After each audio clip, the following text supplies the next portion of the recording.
Torej, tudi v mojem imenu lep pozdrav vsem skupaj. Hvala, kolegu Samu za tak, baročen uvod.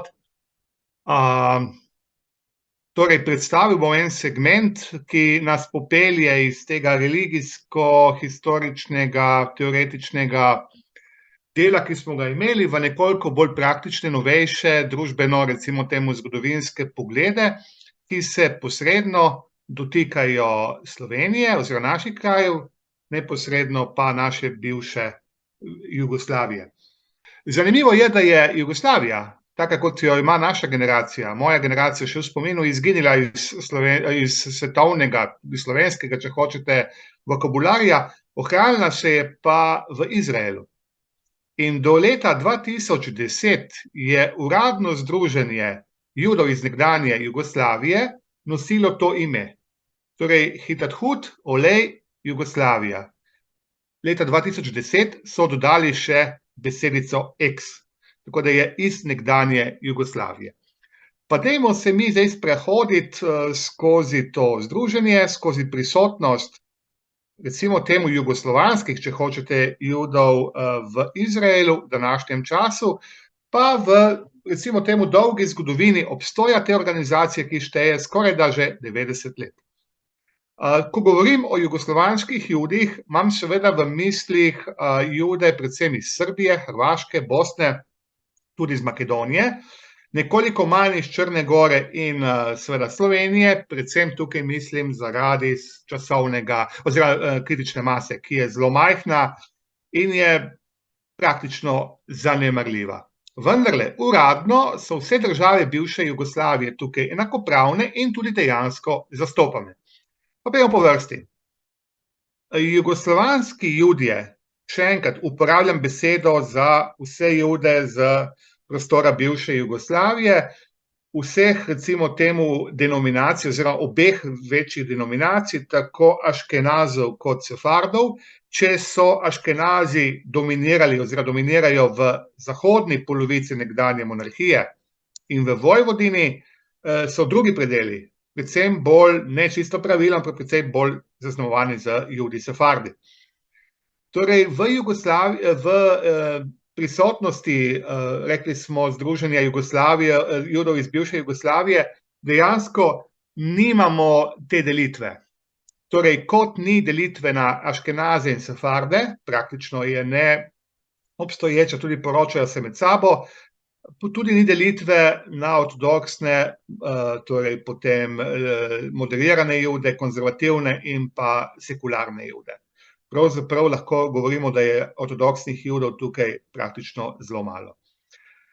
Jugoslavija oziroma prostor bivše Jugoslavije je bil predmet judovskega izseljevanja že v obdobju med obema vojnama. Torej, Alija Bet,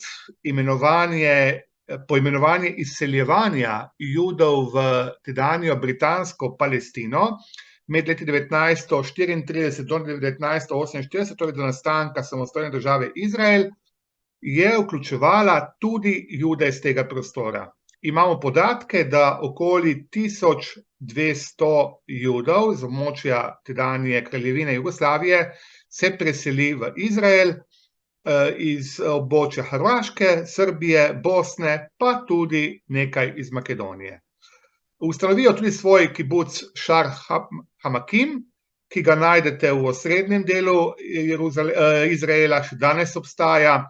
Zanimivo, ko sem enkrat bil tam pred kakšnimi 15 leti, je tam še visela slika kralja Aleksandra na steni. Torej gre za kibuc, kjer se v glavnem preživljajo s kmetijstvom in ta kibuc je nekako v krizi, kot je kibucništvo na splošno v krizi v državi Izrael. Torej ti Judje, ki prihajajo iz tedanje kraljevine Jugoslavije, so leta 1935, 15. februarja, v elitnem hotelu Allenby sredi Tel Aviva, v tej znameniti Bauhausovi stvaritvi, sredi mesta ustanovili Hitathut Olej Jugoslavija. Torej, združenje Judov iz tedanje kraljevine Jugoslavije. Renato, pred vami... Jaz se opravičujem, veš kaj, projekcije mi ne vidimo. Se vidimo, se opravičujem in hvala samo za opozorilo. Torej, še sliko nazaj, bomo dali pogled na kibuc Šar Hamakim, kjer so se nastanili jugoslovanski Judje in njihovi potomci danes še vedno živijo, čeprav je ta kibuc kot večina kibucov v Izraelu v nekako deklinaciji. Hotel Allenby v Tel Avivu, kjer je bil ustanovljen Hidathut Olej Jugoslavija, torej Združenje jugoslovanskih Judov iz sedanje kraljevine Jugoslavije leta 1935. Tukaj vidimo dejansko sestavo udeležencev prvega zborovanja, ki se je začelo na pobudo Nisina Baruha, torej Juda iz Bitole, krojaškega mojstra iz Jafe, ki je dal tudi pobudo za sestanek, in potem vidimo imena udeležencev, torej dejansko zastopan je prostor, kjer je judovstvo cvetelo v tedajni Jugoslaviji, od Bitole, nekdanjega manastira v Makedoniji južni, do Beograda, Sarajeva in tudi Zagreba. Torej, to so bili tako Aškenazi kot Sefardi, ki so tlakovali pot Združenju Judov, se zanima za dogodke v Jugoslaviji, tedajni kraljevini Jugoslaviji, pošilja razne depeše, tako po diplomatskih kanalih, kot tudi državnim organom. In tukaj imate pismo podpore, ki ga pošljejo prvemu jugoslovanskemu generalnemu konzulu v Jeruzalemu sredi februarja 1938. Nastopi druga svetovna vojna, nastopi čas, bomo rekli, preizkušenj, predvsem za judovsko prebivalstvo tudi na tleh nekdanje Jugoslavije. In seveda po vojni nič več ni bilo tako, kot je bilo pred njo. Če štejemo, da je na tleh kraljevine Jugoslavije živelo okoli 70.000 Judov, jih je približno 20%, zgolj 20% preživelo vojno, in pa seveda od tega se jih je približno polovica izselila v Izrael. Selitve, poznane kot Alija v 6 valovih od 1948 do nekje konca oktobra 1952, so pripeljale v Izrael več kot 8.000 Judov z prostora nekdanje Jugoslavije. Od tega se jih je v prvih 5 letih približno 600 odločilo bodisi za vrnitev v Jugoslavijo, bodisi za izselitev v čezmorske dežele. Tako da slabih 8.000 Judov je dejansko ostalo v Izraelu iz te povojne emigracije jugoslovanske, in pa naleteli so na podporo že omenjenega združenja, predvojnega združenja judovskih naseljencev iz Jugoslavije v Izraelu. Pomagali so jim tako v integraciji v družbo, kot iskanju primernih stanovanj, kot druženju, kot učenju jezika. Skratka, društvo je nudilo vso materialno in tudi drugo podporo novim priseljencev. Ti priseljenci ustanovijo Mošav Kidron v osrednjem Izraelu, južno od Jafe, jugovzhodno, ki še danes deluje, in so ga ustanovili omenjeni priseljenci ob koncu 40 let. Zdaj, kar se tiče samega pomena Jugoslavije. Jugoslavija, veste, slovenska historiografija je tukaj to obdobje delovanja oziroma Alije po vojne v Izrael nekako puščala ob strani, razen morda Mateje Režek. Vemo, da so v glavnem Judje iz centralne Evrope, pa tudi iz Madžarske in Romunije, potovali v Izrael preko večinoma jugoslovanskih pristanišč, ki so ležala daleč proč od britanskih konzulatov in britanskih oglednikov, ki so do leta 1948 do osamosvojitve spremljali in vohunili za Judi, ki se selijo v Izrael. Tako da večina gre iz pristanišč Šibenik, Split, Bakar oziroma Reka. In tukaj so igrali pomembno vlogo tudi priseljenci prve generacije, torej ti Judje, ki se izseljujejo med vojnama, člani že omenjenega združenja, ki so poslali svoje poslance v Beograd že jeseni 1944, takoj ko je vanj korakala jugoslovanska vojska, prav v pripravah na nudenje podpore Judom, preizkušanim med holokaustom na tleh bivše Jugoslavije, kot tudi morebitnemu judovskemu priseljevanju v Izrael po vojni. Dejansko je znotraj združenja, ki je delovalo, ki deluje še vedno, še danes v Izraelu, treba izpostaviti eno ime, če ga že moram, to je Jakir Eventov. pomemben Jud, Drago Steiner drugače, rojen v Zagrebu, umrl v Haifi, duša tega združenja, človek, ki je pisal knjige, ki je zbiral material, ki je zbiral knjige, druge dokumente, članke in ustanovil znameniti arhiv Eventov oziroma Eventov arhiv, po njem poimenovan. Ta arhiv danes hrani Central Archive for the History of Jewish People sredi Jeruzalema, zahodnega Jeruzalema, no, bil je po različnih drugih privatnih stanovanjih, hrani ga šele v zadnjih letih, kopije dobite tudi v ameriškem judovskem arhivu in pa tudi v beograjski narodni knjižnici, tako da gre za neprecenljivo dediščino, poleg številnih knjig, nekaj tisoč knjig, tudi 10.000 dokumentov, ki jih je omenjeni Eventov arhiv zbral in dejansko se nanašajo na Jude bivše Jugoslavije, njihovo priseljevanje v Izrael in pokrivajo celoten spekter od Slovenije do Makedonije, od Srbije, Hrvaške do Črne Gore. Naj povem, morda dodam še to, da med temi skoraj 8.000 priseljenimi Judi v Izrael, v tej aliji po drugi svetovni vojni, imamo tudi poimenski seznam 68 Judov, ki so prišli iz prostora nekdanje oziroma današnje Slovenije, slovenske države.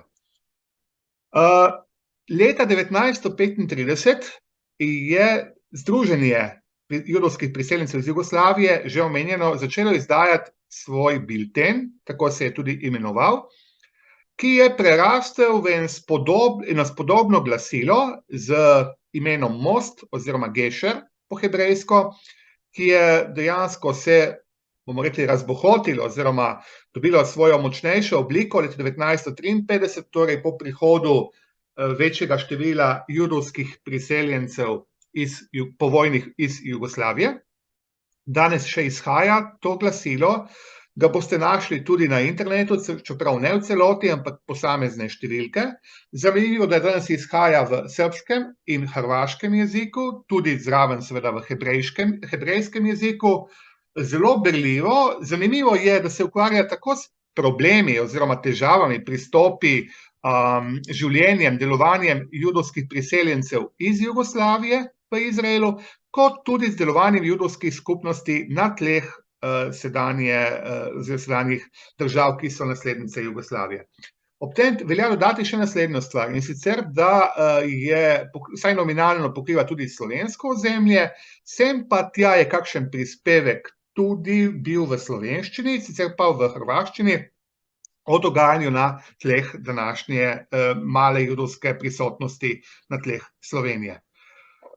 Zanimiva stvar, da so se Judje iz omenjenega združenja odločili tudi za pripravo nekaj knjig, izpostavil bi Istorijo Jevreja Jugoslavije, žal je izšla samo prvi del, uredil jo je že omenjeni Jakir Eventov, duša, bomo rekli, ustvarjanja v državi Izrael, kar se tiče področja bivše Jugoslavije.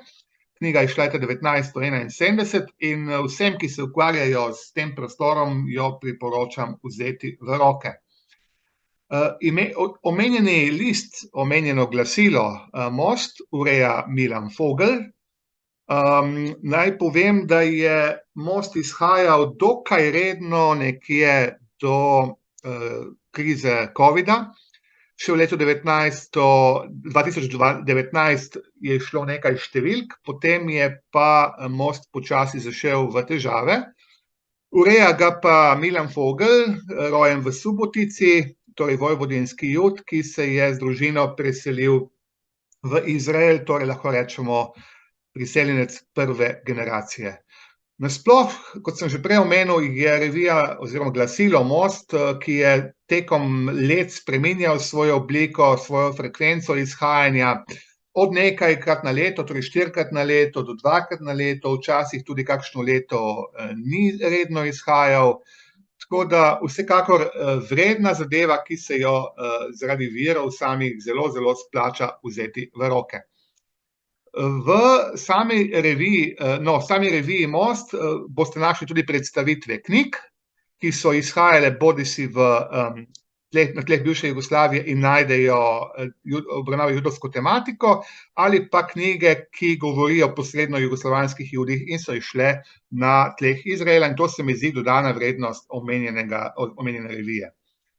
Potem je še ena pomembna stvar, in sicer izdali so tudi knjigo Omenjeno združenje, ki opisuje judovske borce iz nekdanje Jugoslavije kot vojne ujetnike v nacističnih nemških taboriščih. To je malo znana zgodba o vojakih jugoslovanske vojske, ki so bili nemški vojni ujetniki, torej judovskega rodu, in niso končali v taboriščih zaradi Ženevske konvencije in so vojno preživeli.